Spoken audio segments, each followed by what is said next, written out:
សួស្តីបងប្អូនទាំងអស់គ្នាតោះមកមើលតាមការប្រកួតបាល់ទះផ្នែកនារីបាទផ្នែកនារីក្នុងថ្ងៃនេះគឺជាវគ្គ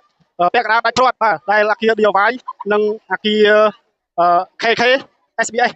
បាទប្រកួតវគ្គពាក់កណ្ដាលដាច់ព្រាត់ដើម្បីឈានទៅដណ្ដើមពានរង្វាន់ស៊ីកូបាទតោះទៅតាមការប្រកួតទាំងអស់គ្នាបងប្អូននេះជាកីឡាករការនេះវគ្គពាក់កណ្ដាលដាច់ព្រាត់អាវពណ៌លឿងមកពីអាគារ KA ហើយកីឡាករអាវពណ៌ក្រហមគឺមកពីអាគារ KK SBS បាទ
អាគារ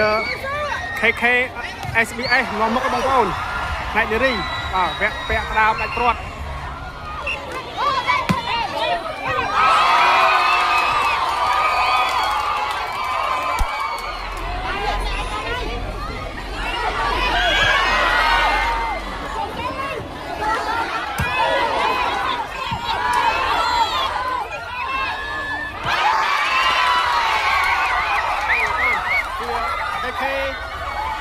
KK SBS ឈ្នះបងប្អូនវគ្គពាក់កណ្ដាលដាច់ព្រាត់បាទអរគុណបងប្អូននេះបងប្អូននេះជះដាច់បងប្អូនជះដាច់បងប្អូននេះមានតែប៉ុណ្្នេះបងប្អូនអរគុណជម្រាបលាបាយបាយ